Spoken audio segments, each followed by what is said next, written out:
নতুন বছরে ফের রেশন দুর্নীতির তদন্তে উত্তর ২৪ পরগনায় অভিযানে নামল ইডি। জ্যোতিপ্রিয় মল্লিক ঘনিষ্ঠ বলে পরিচিত দুই তৃণমূল নেতার বাড়িতেই কেন্দ্রীয় বাহিনী নিয়ে পৌঁছায় ইডি। সাত সকালে সন্দেশখালী তৃণমূল নেতা শেখ শাহজাহানের সরবেরিয়ার বাড়িতে পৌঁছে যায় ইডি আধিকারিকরা। শেখ শাহজাহান উত্তর ২৪ পরগনা জেলা পরিষদের মৎস্য ও প্রাণী সম্পদ কর্মাধ্যক্ষের পাশাপাশি সন্দেশখালী ১-এর ব্লক সভাপতি। ইডি যাওয়ার সাথে সাথে চরম উত্তেজনা সৃষ্টি হয় সন্দেশখালীতে। শেখ শাহজাহানের বাড়ির সামনে তার অনুগামীরা বিক্ষোভ দেখাতে শুরু করে। কেন না জানিয়ে ইডির হানা প্রশ্ন তুলে বিক্ষোভ দেখায় তৃণমূল কর্মী সমর্থকরা। ইডির আধিকারিকদের উপর চড়াও হয় তৃণমূল নেতার অনুগামীরা। ইডির আধিকারিকদের মারধর শুরু করে তৃণমূল নেতার অনুগামীরা।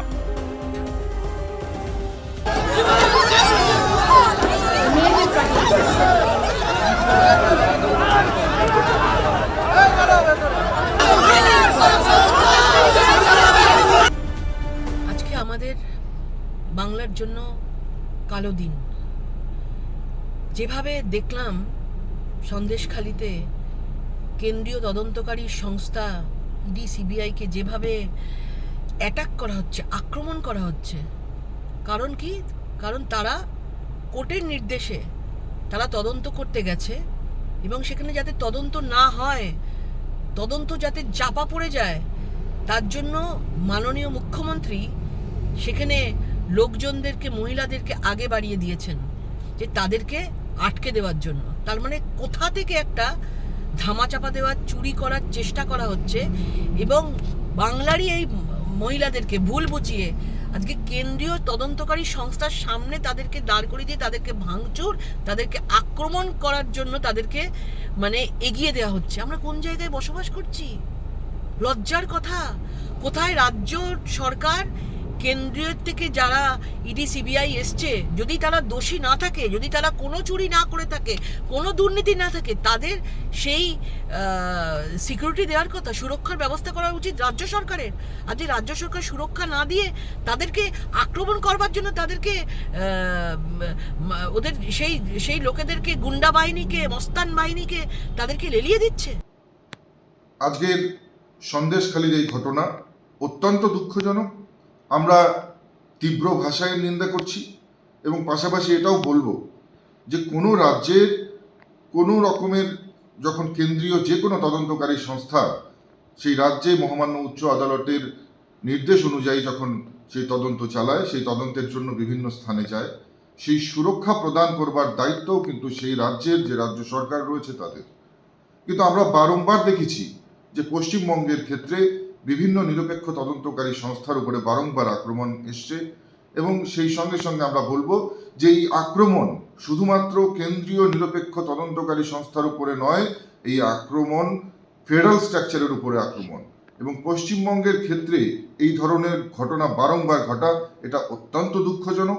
আজকে যাদের সঙ্গে এই ঘটনা ঘটেছে, যারা দায়িত্বরত অফিসার সেখানে ছিলেন, তাদের পরিবারের প্রতি আমরাও সমব্যথী এবং আমরা তাদের পরিবারকে সমবেদনা জানাচ্ছি এবং পাশাপাশি বলবো যে কেন্দ্র সরকার এই বিষয়টিকে অত্যন্ত সিরিয়াসলি নিয়েছে এবং পরবর্তী সময়ে নিশ্চিতভাবে কেন এই ধরনের ঘটনা পশ্চিমবঙ্গে বারবার ঘটছে আমরা নিশ্চয়ই সেটাও কিন্তু খতিয়ে দেখব। সন্দেশখালীতে যে ঘটনাটা হয়েছে, এলাকার মানুষকে তপ্ত করেছেন, বিরক্ত করেছেন যারা কেন্দ্রীয় ইনভেস্টিগেটিভ এজেন্সি যারা এসেছিলেন তাদের পক্ষ থেকে, এবং তাই সেখানে একটা প্রতিবাদের ঝড় উঠল।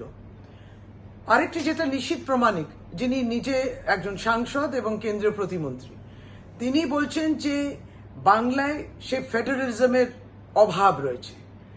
আমরা বলছি যে কেন্দ্র এবং রাজ্য যৌথভাবে কাজ করে, উন্নয়নেরই কাজ হোক, মানুষেরই কাজ হোক। সে ফেডারেলিজম তো আমরা দেখতে পাই না, কেন্দ্রের পক্ষ থেকে কোনো সহায়তা সহযোগিতা আমরা দেখি না। তিনি এই কথাটা বললেন কি করে? ধাওয়া করে ইডি আধিকারিকদের এলাকা ছাড়া করা হয়, ভাঙচুর করা হয় ইডি আধিকারিকদের গাড়ি। দুজন ইডি আধিকারিক আক্রান্ত হয়েছে বলেও সূত্রের খবর। পাশাপাশি খবর সংগ্রহ করতে গিয়ে আক্রান্ত হতে হয়েছে সংবাদ মাধ্যমকেও। ভাঙা হয় ক্যামেরা, গাড়ি। এই ঘটনাকে ঘিরে এখনো পর্যন্ত থমথমে সন্দেশখালী। কাজের প্রেশার, চাইছেন একটু রিল্যাক্স, একদিনের উইকেন্ডে শহর থেকে দূরে কোথাও যেতে চাইছেন, কিন্তু যাবেন কোথায় ভেবে উঠতে পারছেন না। চলুন না ঘুরে আসি তারাপীঠ। আর তারাপীঠ মানেই মধু মমতা হোটেল অ্যান্ড রিসর্ট, যেখানে গেলে আপনার মাইন্ড একদম ফ্রেশ।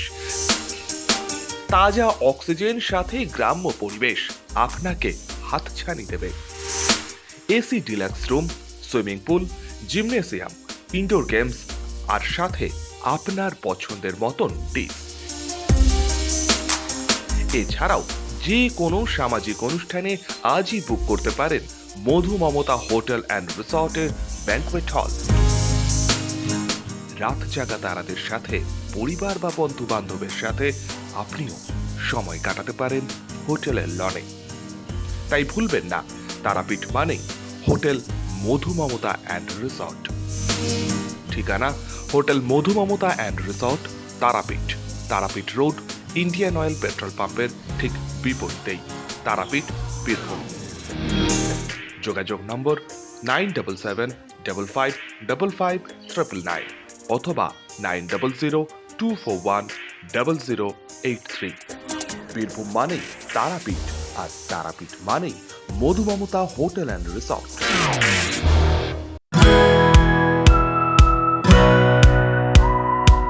খাই খাই করো কেন এসো বসো আহারে, খাওয়ার আজব খাওয়া ভোজ কয় যাহারে। ভোজন রসিক বাঙালির খাওয়া দাওয়ার সেরা ঠিকানা মানেই শের ই বেঙ্গল।